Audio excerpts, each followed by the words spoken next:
Welcome again to Wickerson Studios. My name is Michael Wickerson, and I'm going a little stir crazy here over the holidays and enjoying it.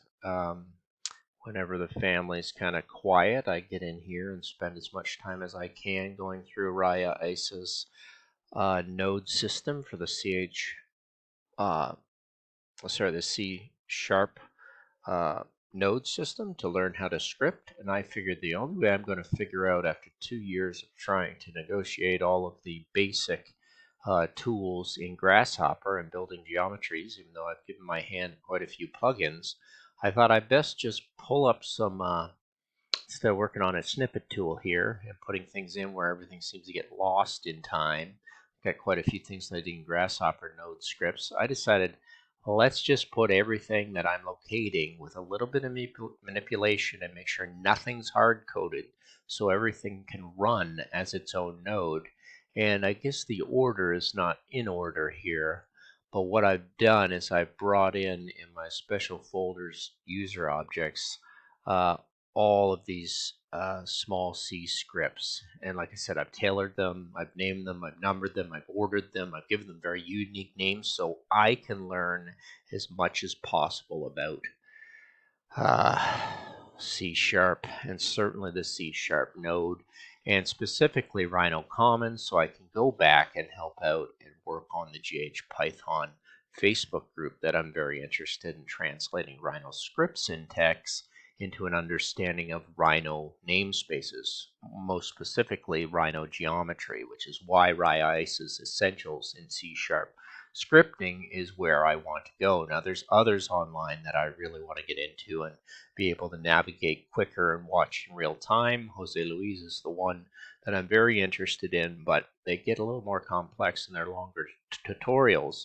What I've done is basically used what I consider just the component in an array of learning about item list and tree access of processing for the sense of making things more functional.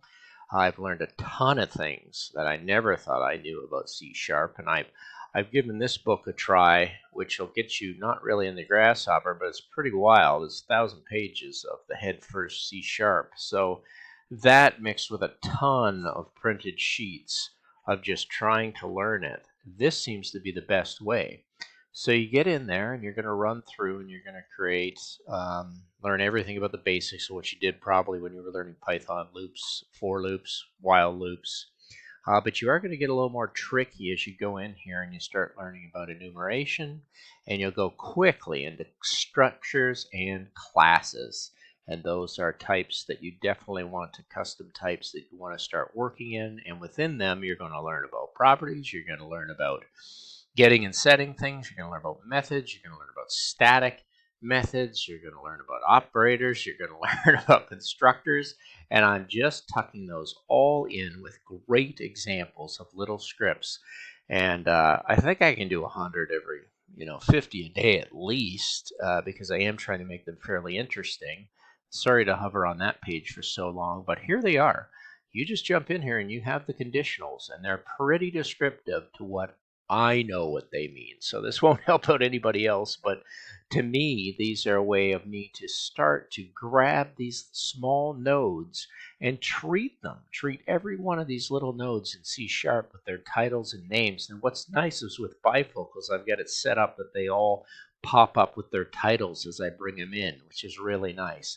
And I've still got to throw through a ton more data, but let me just show you what that means. Like if I grab this spheres one, create spheres, and I pop it in there and I use my little bifocals tool, that's kind of nice because then it'll say, oh, item creates spheres, and that's the script for it. So I can just put in some points, I can put in some radius, and boom, I have a sphere. And of course that directly links with, going in here and making the primitive sphere. But the problem is, you double click on this, you don't get anything. You can go in here and you can right click and you can go to help and it'll start telling you stuff. That's fine, but that doesn't tell you what this tells you. And this is going to help you get into that Rhino geometry. Very simple little script. You're going to be going into the developer page more often. You can get in here and play with them. You can mix them up just like Coding Train with Daniel Schiffman. So that's really what I'm excited about. I don't really want to disturb and mess up this whole thing. It's definitely coming from Rajaa Issa's site, but like I said, I'm trying to work hard enough to customize them to make them interesting for me. So I went through and I did the custom types. I did the data access, which really broke down single item list access and tree access, which makes a lot of sense to me and gets me back into thinking in Grasshopper. But try and imagine I can build a node system with my CH scripts. They're not plugins, they're just CH scripts that kind of operate as my personal plugin up here. But I can run through and grab basic nested loops. I can grab basic methods. And this was just to get to know the component. The real joy for me is going over here and realizing, oh my gosh, I have so much to take a look at as points and how I want to create points and how I want to make them. And some of these are quite longer scripts showing a ton of constructors and operators related to these things. I then went into vectors, which doesn't have too much right now because I didn't spend much time on it yet. But the operators one in vectors has quite a few scripts. So if you pulled that one down in and you zoomed in, you're going to find like that one's going to give you everything. It's going to give you your points. It's going to give you your add vector, subtract vector, dot vector, your cross product, your scale, and your length. And of course, those are all written in there nicely because those all come out of what was being generated. I didn't have to manipulate those because I don't know if anybody can really own that type of stuff. What I do see here is a little bit of these factors and these points I don't like.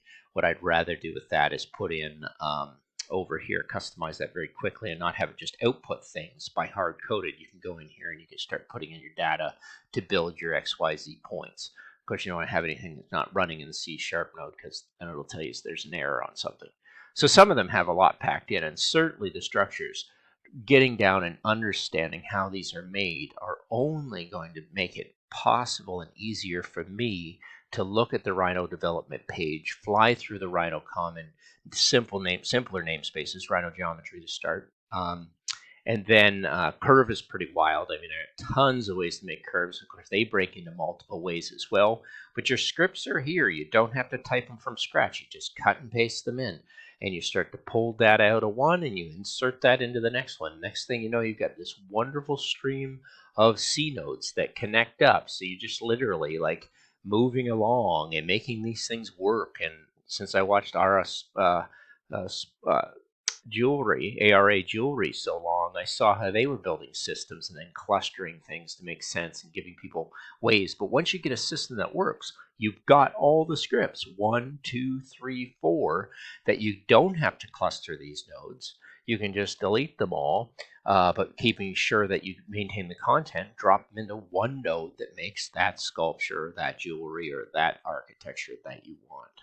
So I hope that makes a little sense. That's definitely where I'm going, and I'm going here, and I'm really feeding it from the Facebook private group of the C#, which is growing slightly now. The GH Python one grew very fast, but I found there just wasn't enough information. I was stuck in Rhino script syntax.